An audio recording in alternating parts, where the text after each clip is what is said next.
Една от най-честите грешки в темата за развитие, доход и свобода е начинът, по който се говори за енергия. Обикновено тя се представя като настроение, като импулс, като вдъхновение, като моментно усещане, че си надъхан и си готов да направиш нещо голямо. Това е повърхностен прочит. По-точният прочит е друг. Енергията не е мотивация. Тя е капацитет. Способност да носиш на натоварване, да поддържаш посока, да останеш стабилен, когато процесът е дълъг, резултатът е забавен, а напрежението не изчезва бързо. Точно тук се чупят много иначе добри намерения.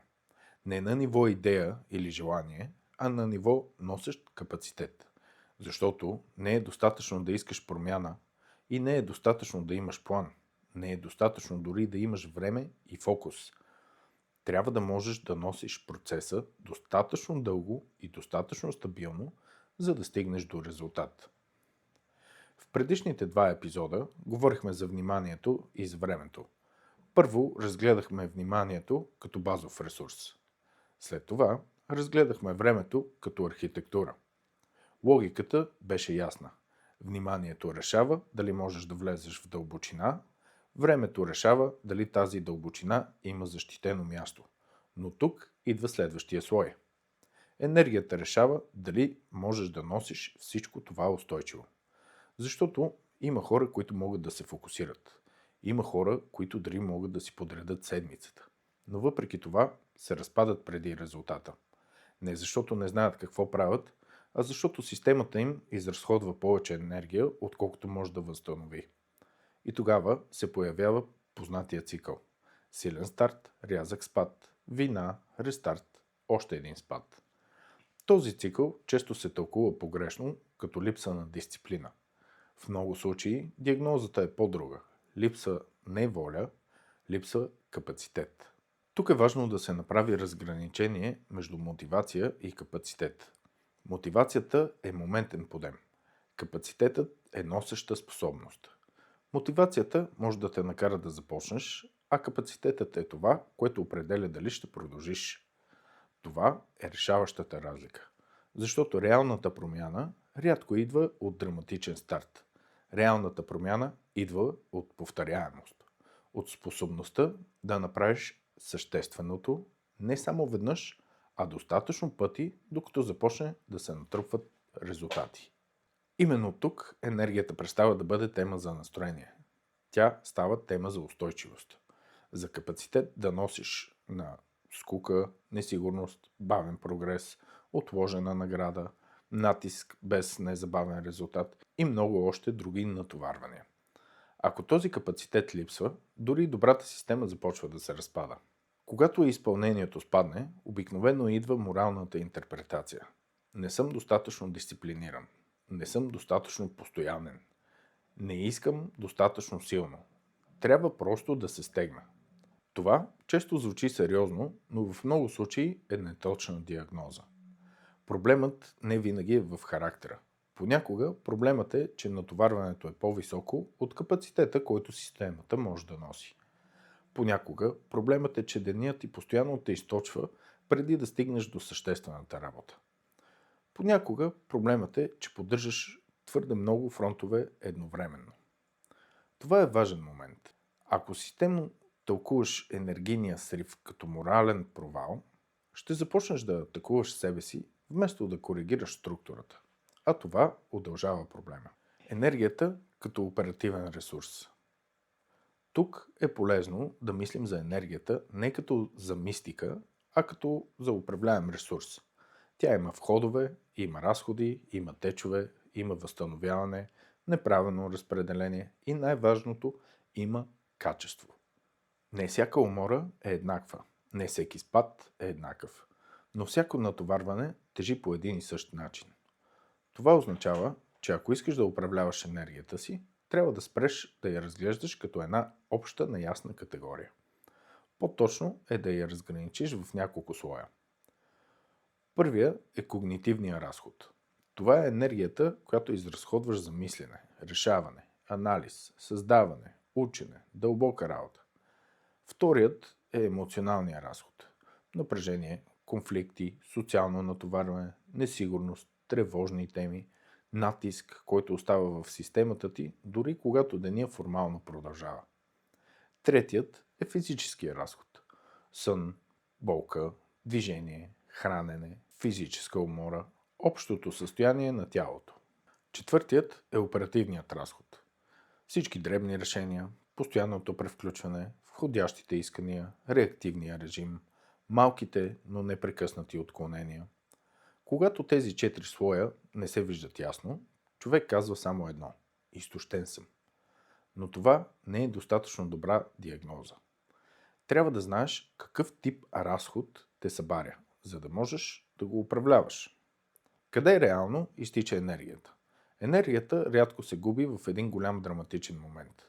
По-често се губи в системен теч. Постоянно превключване между задачи, твърдо много отворени цикли в ума, недовършени неща, дни без буфер, седмици, в които няма реално излизане от режим на поддръжка. Нито едно от тези неща само по себе си не изглежда като срив. Но когато се натрупат, се случва следното. Време има, понякога дори внимание има, но няма достатъчно качествена енергия за съществена работа. И точно тогава човек започва да живее под капацитета си. Не защото не знае, не защото не може, а защото системата му е прекалено скъпа за носене. Тук има още един слой, който си струва да бъде назован ясно. Когато не се възстановяваш достатъчно, когато натоварването постоянно изпреварва възстановяването, не губиш само текущото си качество. Натрупваш дълг, енергиен дълг. Това е натрупаният ефект от дни и седмици, в които системата ти работи на по-високо натоварване, отколкото може да поддържа здравословно. Този дълг не винаги изглежда като очевидно изтощение. Понякога изглежда по-финно.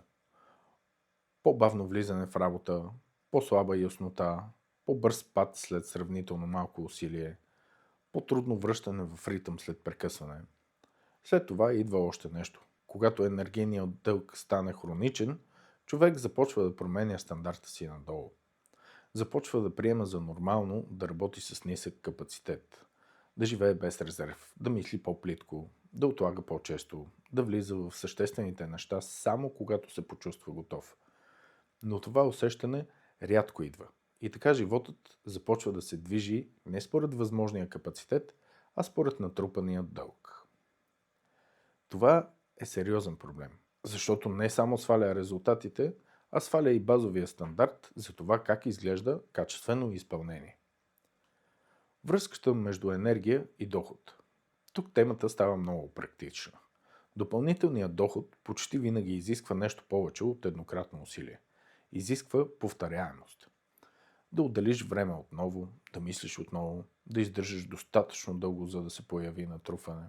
Това означава, че доходът не зависи само от идеята, не зависи само от модела, зависи и от енергийния капацитет да носиш процеса. Ето защо толкова много иначе разумни хора се ентусиазират за нещо ново, започват силно, след което постепенно изчезват от процеса. Не защото идеята е била слаба или пък пазарът е бил невъзможен, а защото животът, който вече носят, изяжда толкова много енергия, че не остава достатъчно капацитет за изграждане на ново ниво. Това трябва да се види ясно. Без енергия няма повторяемост. Без повторяемост няма натрупване и без натрупване няма доход. Как да измериш енергията си? Първата стъпка тук, както и при вниманието и времето, не е промяна. Първата стъпка е измерване. За 5 дни си правиш базов енергиен одит. Не по усещане в края на седмицата, а ежедневно. Наблюдаваш няколко неща. Първо, в кои часове от деня мислиш най-чисто?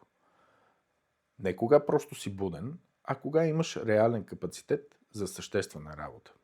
Второ, след кои дейности енергията ти пада най-много? След срещи, комуникация, административни задачи, хаотичен ден, много превключвания, конфликтна среда. Трето, кои дейности не те стимулират, а стабилизират? Това е важна разлика. Не всичко полезно те кара да се чувстваш силно и ентусиазирано. Понякога полезното просто връща системата в ред. Четвърто, кога настъпва най-големия спад? Не само физически, а когнитивно и емоционално. Пето, с какво е свързан този спад? С липса на сън, натрупана комуникация, хаотичен график, липса на паузи, тежка задача в грешния час. След това, в края на всеки ден, можеш да направиш проста карта. Висок капацитет, среден капацитет и нисък капацитет. Това не е перфектна наука, но е достатъчно добра картина, за да престанеш да подреждаш живота си, сякаш всеки час има еднаква стойност. Как да прочетеш собствената си енергийна картина? След няколко дни обикновено се вижда ясно нещо, което до тогава е било размазано. Не всеки момент от деня може да носи едно и също натоварване. Не всяка задача струва една и съща енергия. И най-важното, понякога най-ценните те часове отиват в дейности с ниска стойност, докато същественото остава за часовете с нисък капацитет. Това е структурна грешка. Не можеш да сложиш когнитивно тежка работа в остатъчната енергия на деня и да очакваш стабилен резултат. Можеш да го направиш понякога, но не можеш да градиш система върху това. Тук става ясно и друго. Често човек не е мързелив, просто се опитва да върши тежката работа във време и състояние, в които системата му вече няма достатъчно резерв. Това променя и решението. Не трябва просто да се натиснеш повече. Трябва да подредиш натоварването според реалния си капацитет. Как да защитиш енергията си? След като имаш картина, идва контролът. Тук има няколко принципа, които работят почти винаги. Първия е да поставиш най-важната работа в часове с най-висок капацитет. Не най-удобните часове или часовете, които остават. Най-силните часове. Това е елементарен принцип, но се нарушава постоянно. Вторият е да не допускаш реактивната работа да изяжда най-ценната енергия. Имейли, съобщения, координация, дребни административни теми много често се случват точно тогава, когато човек има най-силен когнитивен ресурс. Това е лоша сделка. Третият е да намалиш броя отворени фронтове. Всеки допълнителен фронт не взима само време, взима и фонов капацитет. Тежи дори когато не работиш активно по него. Четвъртият е да сведеш оперативните решения до минимум. Колкото повече дребни решения трябва да взимаш в движение, толкова повече енергия губиш преди да стигнеш до същественото. Петият е да създадеш буфер. Не всеки ден трябва да е натъпкан до край. Когато няма буфер, всяко отклонение става скъпо. Всяка изненада тежи повече. Всяко пренареждане изяжда резерв. Силната система не е просто натоварена, тя е устойчива. Възстановяването не е награда, то е част от системата. Тук много хора правят сериозна грешка. Те гледат на възстановяването като нещо, което идва след като всичко бъде свършено. Това почти никога не работи, защото всичко никога не е напълно завършено.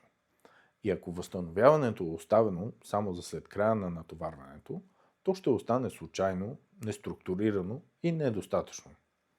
По-точната рамка е друга. Възстановяването не е награда. То е част от системата за изпълнение.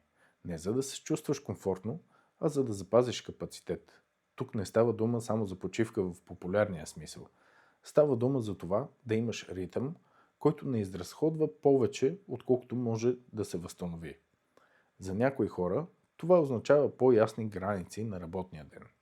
За други по-малко превключване. За трети по-сериозно отношение към съня, движението и болката. Формата е различна, принципът е един и същи. Ако системно не се възстановяваш, в един момент няма какво да разпределяш. Практически модел за седмично управление на енергията. Един работещ базов модел не е сложен. В началото на седмицата не планираш само задачите, планираш и натоварването. Гледаш кои дни поемат по-тежки когнитивни задачи, кои дни ще съдържат повече комуникация, къде трябва да има буфер, къде не бива да има пренасищане. След това поставяш ключовата работа в прозорците с най-силен капацитет. Не навсякъде, не разпиляно, целенасочено. След това проверяваш дали седмицата има поне един ритъм. Не просто поредица от ангажименти, а ритъм. Къде се натоварва, къде се стабилизира, къде се възстановява. Накрая на седмицата правиш кратък преглед. Къде загубих най-много енергия, кои задачи струваха повече отколкото трябваше, къде сложих важната работа в лош час, какво ме стабилизира, какво ме изтощи непропорционално, коя една промяна ще подобри следващата седмица. Една промяна, не пълна реконструкция. Устойчивите системи се подобряват постепенно. Най-важното разграничение. Не трябва да целиш живот без напрежение. Това не е реалистично. Трябва да целиш живот, в който напрежението е поносимо. Това е съвсем различен стандарт, защото зрелият въпрос не е как да премахнеш всяко натоварване. Зрелият въпрос е как да изградиш капацитет, който може да носи важното, без да се разпадаш преди резултата. Това е смисъла на темата. Не комфорт, издръжливост, не моментно вдъхновение, а устойчива способност за изпълнение. Ако искаш да изградиш нещо съществено, не ти трябва само добра идея. Трябва ти внимание, време и енергия. Вниманието ти дава дълбочина, времето ти дава структура, енергията ти дава издръжливост. Без издръжливост няма повторяемост. Без повторяемост няма натрупване. Без натрупване няма доход. А без доход няма свобода. Затова темата за енергията не е второстепенна. Тя е част от носеща конструкция. Енергията не е мотивация. Тя е капацитет. И ако този капацитет не се измерва, не се пази, не се разпределя и не се възстановява, всеки по-голям план, рано или късно, ще се сблъска с реалния лимит на системата. Това не е слабост, това е структура. И когато я видиш ясно, спираш да се обвиняваш погрешно и започваш да изграждаш по-умно. Говорихме за вниманието, говорихме за времето, говорихме и за енергията. Следващия слой е този, който събира всичко. Това е решенията. Защото в крайна сметка начинът, по който избираш, показва кой реално управлява живота ти. До следващия епизод проектирай свободно.